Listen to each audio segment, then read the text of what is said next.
Welcome साथियों, स्वागत है नई क्लास में। साथियों, रेलवे ग्रुप डी नया ऑफिशियल नोटिस अभी जारी किया गया है। तो आइए देखते हैं क्या नया नोटिफिकेशन यहाँ पर जारी किया गया है। साथियों देखिए साथियों, ये जो नोटिस है government of India ministry of railway की तरफ से नोटिफिकेशन निकल कर आया है। साथियों, इंग्लिश और हिंदी दोनों तरीके से आपको नोटिस जारी किया गया है।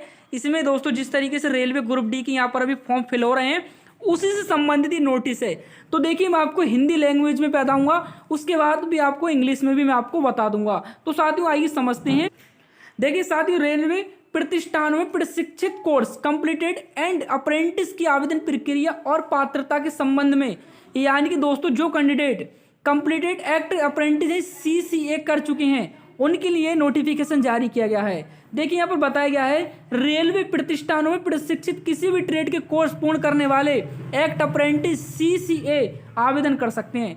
देखिए साथियों, यहाँ पर बताया गया है जो कैंडिडेट CCA कर सकते हैं वो अपना यहाँ पर आवेदन कर सकते हैं। देखिए जो 10th पास है वो तो करेंगे ही, लेकिन साथियों जिनका कंप्लीट नहीं हो पाया है वो यहाँ पर आवेदन नहीं कर पाएंगे। मैं आपको अगली लाइन बहुत ध्यान से समझाऊंगा, तो ध्यान से चीज़ें समझिए। साथियों यहाँ पर बताया गया है CEA जिन्होंने रेलवे प्रतिष्ठानों में प्रशिक्षण प्राप्त किया है, जिनके पास NCVT द्वारा प्रदान किया गया राष्ट्रीय प्रशिक्षकता प्रमाण पत्र NAC है, केवल वे ही पात्र हैं। देखिए जिन कैंडिडेटों ने CCA किया है वो भी दोस्तों NCVT के द्वारा प्राप्त किया है, वही इसके लिए पात्र। अगर आपने किसी अदर बोर्ड से किया है तो आप इसके लिए पात्र नहीं हैं। आप अपना जो है फॉर्म अप्लाई तो कर सकते हैं, लेकिन साथियों आप NAC नहीं लगा सकते हैं। इसका आपको कॉलम आपको खाली रहना रहेगा, ठीक है। जिस तरीके से 10th वाले आवेदन करेंगे उसी से तरीके से सेम आप आवेदन करेंगे। तो चीज़ें ध्यान में रखिए कि जिन कैंडिडेटों ने NCVT के द्वारा प्रशिक्षण प्रमाण पत्र NAC किया है, केवल वही कैंडिडेट इस योजना का लाभ ले पाएंगे,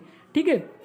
देखिए आगे बताया गया, NCVT के अलावा किसी अन्य बोर्ड संस्थान संगठन द्वारा किसी प्रमाण पत्र जारी होने वाले पात्र नहीं है।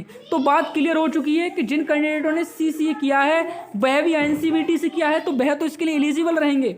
लेकिन आप CCA किए हुए हैं लेकिन NCVT के अलावा किसी अदर बोर्ड से, संस्थान से, संगठन से आपने किया है तो आप फिर रेलवे ग्रुप डी में आप इस चीज़ का फायदा नहीं ले पाएंगे।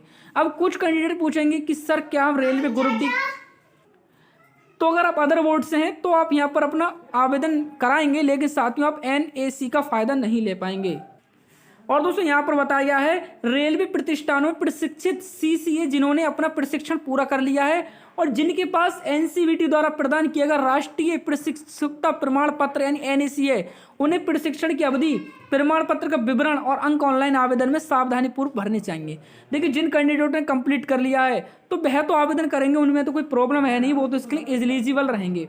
लेकिन जिन अभ्यर्थियों ने ऑनलाइन आवेदन की अंतिम तिथि यानी कि 22 फरवरी से पहले NCVT परीक्षा दी है लेकिन उनका परिणाम घोषित नहीं हुआ है, उन्हें ऑनलाइन आवेदन में अंतिम परीक्षा की तिथि भरनी होगी। मान लीजिए आपने 22 फरवरी से पहले यानी कि आज आपके एग्जाम हो गए, लेकिन साथ में आपका रिजल्ट यहाँ पर नहीं आया है, तो जब आप अपना आवेदन करवाएंगे तो देखिए आप अपनी जो आपकी डेट रही है एग्जाम की वो डेट आप यहाँ पर भरेंगे। लेकिन साथियों याद रहे कि 22 फरवरी से पहले आपके आवेदन होने यानी कि आपके एग्जाम हो जाने चाहिए। अगर 22 फरवरी के बाद आपके एग्जाम होते हैं तो फिर आप इसके लिए एलिजिबल नहीं रहेंगे, तब आप जो 10th के अकॉर्डिंग अपना फॉर्म यहाँ फिल करेंगे। तो साथियों उम्मीद करता हूँ क्लास पसंद आया होगा। पसंद है तो वीडियो को लाइक करके चैनल को सब्सक्राइब कर लीजिए। मिलते हैं नेक्स्ट क्लास के साथ। Thank you for support, thank you for student.